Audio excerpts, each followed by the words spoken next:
Hello, welcome to my channel. This is a channel where I'm going to talk about games I like, things that I have collected, and things like that. For my first video, I wanted to talk about games that have been transformative throughout my gaming career, my gaming life, my life playing games. I've been playing games since I was 3 years old and I'm 25 now, Jesus. So the first game slash series, this game really kicked it off. This is on a childhood game. I mean, I guess it is a childhood game because I was a child when I was playing it, but I was sentient. I wasn't like a 3-year-old. I wasn't 4 or 5. I was 9. Probably shouldn't have been 9-year-old playing this game, but I still have one of my original copies. I had like 3 because in the 360 era, you know, sometimes games would break and kids were rough with games. So not me, it was my brother, I promise. But Modern Warfare 2. I don't have every game physically that I'm going to talk about, but Modern Warfare 2, I have kept it because this is a special game to me. This was the first game that really introduced me, or where I really fell into online gaming. Again, should I have been a 9-year-old playing Modern Warfare 2 Search and Destroy? Probably not. But I did, and I had a great time with my friends in 4th, 5th grade. And even the reason I choose Modern Warfare 2 is because we kept coming back to it. You know, Modern Warfare 3 comes out, Black Ops 1 comes out, Black Ops 2 even comes out, Call of Duty Ghosts comes out. And at some point, me and my friends would continue to go back to Modern Warfare 2, and especially the private matches. Like the memories I have staying up late on weekends, like countless weekends from like 2009 when that game came out until like middle school, high school, like 2014, 2015, like around that time. We played this game to death, playing in Search and Destroy, playing on my own in free-for-all, trying to get nukes, watching Chris move. You know, there was such a big community around Modern Warfare 2, and I think it was a lot of our first real Call of Duty like online gaming experiences, which is why it felt so special to us. It became this comfort food that we could always come back to. We knew exactly what the maps were like. We knew exactly what guns were there. It was a lot more simple than when you get into the later Call of Duties, especially now where it's like there's a million attachments for every gun and the movement is lightning fast. Trying to go back and play an older Call of Duty now after playing the more recent entries, it's like night and day. I remember feeling like the game was fast back then. There was a lot going on, and sometimes there was, especially in like Ground War or whatever, but it definitely, like those from Call of Duty, I'd say Call of Duty 4 to Black Ops 2, there is a completely different feel and movement. So this began my years-long love affair with Call of Duty, and I still, every year, I will give Call of Duty a chance, but it's not the same as it used to be for me. Like I don't enjoy it in the same way that I did when I was younger, and I don't think I ever will because that magic is kind of gone. Moving to the next game, this is one of the games that I did play a lot of during this Call of Duty period, but this is toward the end of it, is GTA 5. Specifically GTA Online. GTA 5 itself, the story mode, so much fun, and as a 13-year-old, this was my first real like Grand Theft Auto launched, like brand new Grand Theft Auto game that I played. Growing up, obviously parents aren't gonna let their children play Grand Theft Auto. And I was like 4 or 5 years old when San Andreas and Vice City were coming out. I was 3 years old when GTA 3 came out, so I wasn't like gonna grow up and play these games. I had seen them at like cousins' houses and I was like, what is this? Like just the box art was intriguing to me. I was like, what is this game? I want to play it so bad. It looks so cool. They're like, no, you can't play it. Well, when I finally, during 2013, I went to a flea market and they had GTA 4 for the 360, and it was $10. And my parents allowed me to spend my own money to get it. They're like, okay, fine, yeah. My dad was like, you're old enough now. I think you're mature enough to handle Grand Theft Auto. Sure, go ahead and buy it. Thankfully I did. I played that and I went and pre-ordered GTA 5. So 13, the game comes out. I remember coming home from school. We got let out early that day for a gas leak and my grandmother took me to pick up the game. I had saved up money and I went next door to the Staples to get a flash drive to put in my 360 to have enough space for the game to download. And I believe there was a 2-week period after the game came out to give people time to play the single player, and they were probably polishing the online. It still released to like pandemonium. I remember how hard it was to actually play or like get into a lobby because everyone was trying to play GTA Online when it launched. This was the biggest GTA at the time, and still, it's like to this day is the biggest Grand Theft Auto game. And having the ability to play along with your friends, like create your own character and just explore the world together, get into trouble, do missions together, do heists eventually.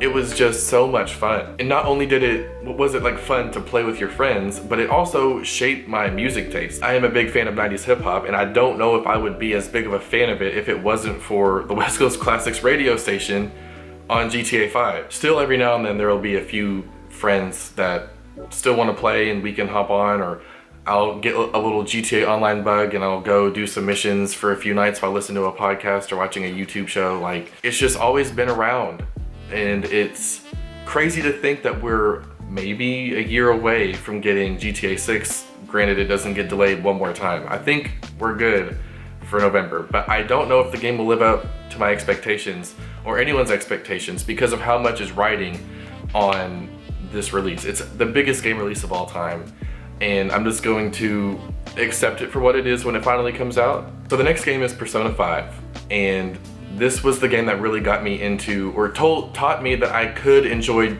turn-based RPGs, which is not something I really enjoyed before. I tried to like them playing Pokemon. I remember growing up and in my teenage years trying to get into Pokemon. I even have Let's Go Eevee on Switch, which I did enjoy, but this was after I think I got into Persona. I didn't really like turn-based combat. It wasn't really my thing. No matter how much I wanted to like it, I just was not something I could get into at the time. And during the summer of 2020, I bought Persona 5 on the PlayStation Store digitally because it was on sale for like $10, $15, $20. It was super cheap, and I was like, okay, I've heard great things about this game. I'm diving into it. And I got a few hours into it, but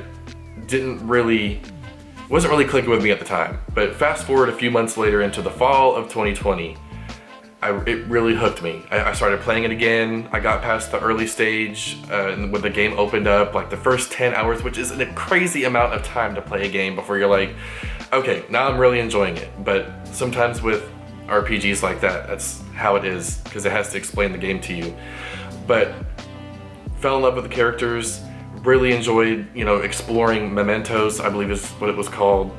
Really enjoyed going through the different dungeons or the hearts of the person you were trying to steal at that time in the game, with the Phantom Thieves. And the music was so good, and this game just really showed me that there are RPGs, turn-based combat games that I do enjoy, and it has opened me up to, like, I went and played Dragon Quest XI, didn't finish it, but I was like, wow, I can play that. I've played the other Persona games, not finished, but I've hopped into Persona 3 Reload, Persona 4 Golden. I've tried Metaphor ReFantazio. It just really opened up a world of games to me that I don't think that I would have been as interested in if I didn't put the time in.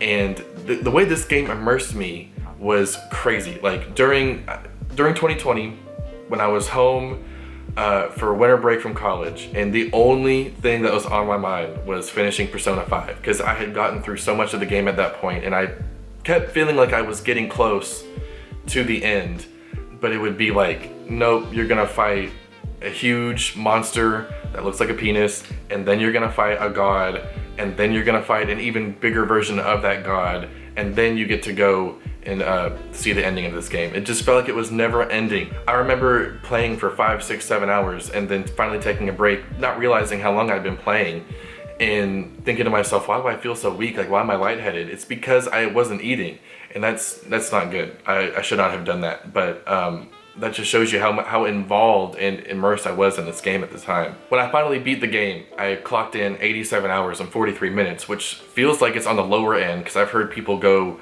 well above 90 hours and 100 hours in this game, and especially with Persona 5 Royal. This is just the base game, Persona 5. But shortly after I beat the game, Persona 5 Royal, it was either out or it was about to come out, and I was like, I don't have that in me to dedicate a whole like other 100 hours. I was amazed that I had put in that much time into a single player experience, like one game, because I could easily do that with Call of Duty or whatever, but or GTA, easily put in like over 100 hours, like hundreds of hours. But with one game, one story, it's you in the game, 87 hours felt wild to me. I was very proud of that because I really stuck it through and learned the game, played the game, and enjoyed it, and loved the characters. And it's one of the few games where I do enjoy some video game music, but I don't normally listen to video game music once I turn off that game. But Persona 5, I did go and look up certain tracks from the game, like on Spotify, and would save those to my libraries, because it was just so good. It was great. The singing is great. The production was great. The instruments, oh my god. I even went and listened to music from the other Persona games, and the whole series just has great music, like 10 out of 10. Atlus knows what they're doing over there. The final game I want to talk about that's been impactful is Yakuza Kiwami. And this is a remake of the original PlayStation 2 game Yakuza, the first game, or Like a Dragon as it's called in Japan. Or what are they calling it now? Because they switched up the name. It does not matter. I had not played a Yakuza game before, but I mean, I love Mafia movies, I love GTA, and I love beat 'em up games, and it's an action game. And boy, does this game give you everything you want and then some if you enjoy those things. Because Yakuza, not only does it have the intense mafia story of like betrayal and twists and turns, but there's also political corruption. There is soap opera dramatic moments and love story moments and goofy ass side quests where you'll be laughing out loud. Like there's like one mission where Michael Jackson, it wasn't Michael Jackson, but it was Michael Jackson. And to this day, I still haven't finished every game in the series. I've finished Yakuza Kiwami, I went back and played 0 after Kiwami, and I played Kiwami 2, and I want to play the rest of them. I've played Like a Dragon, and I played The Man Who Erased His Name, and Infinite Wealth. Have not finished Infinite Wealth, but I've played enough to know it's a game that I enjoy, and I don't need to finish every game to have enjoyed it and talk about it highly. Great game, I highly recommend it. But Kiwami was the first one that I played, and I feel like may have been an introduction to the series for a lot of people, and it's a great point. I mean, it's the first game, it's an overhaul, and it gives you this world of Tokyo, where you're running around in Tokyo and just kicking ass, and it's great. I cannot recommend it enough. Like, there's just so much content in these games that you could easily spend hours in the arcade or playing karaoke or whatever, not doing the main story, and then you can still come out and have 40 hours left of the story. Is Kiwami that long? I don't think it's... Yakuza is a series that I will be recommending to everyone I talk to games about because of the amount of content and the wild stories and side quests and just everything you can do in this game. Like, you don't really need another game. Like, it's for a while, if you buy Yakuza, like you're gonna be set. And the games are so big that when I finish them, it's kind of like Persona. I haven't finished another Persona game since 2020. I've been taking a breather. I've tried to get into other Persona games, but it takes me a minute to go back into another Yakuza game because so much happens within one game, especially now that they're doing the turn-based combat thing.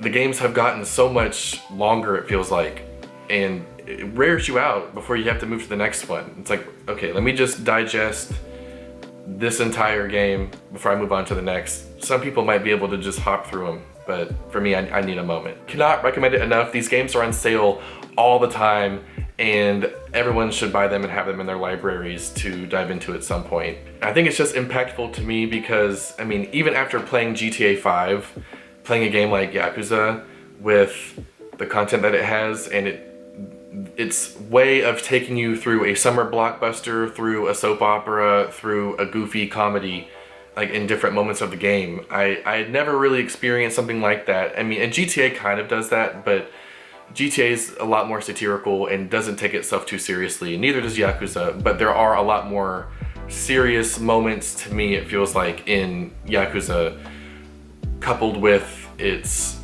goofy moments and romantic moments that I'd never really played anything like that with a story. And the voice acting is good for the most part.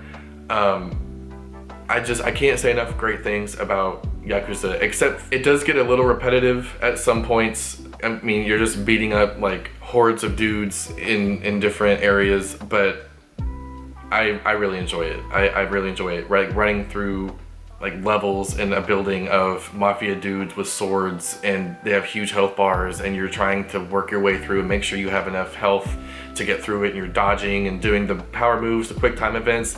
I just love it, and I am always looking forward to the next game. I haven't played Pirate Yakuza yet. Oh my god, I'm horrible.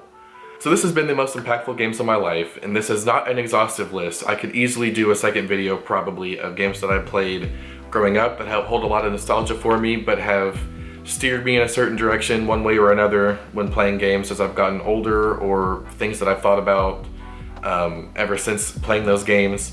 If you enjoyed this video, please subscribe. I plan on uploading a video every week. Please like the video as well. I am the Croissant, and until next time, I'll see you later.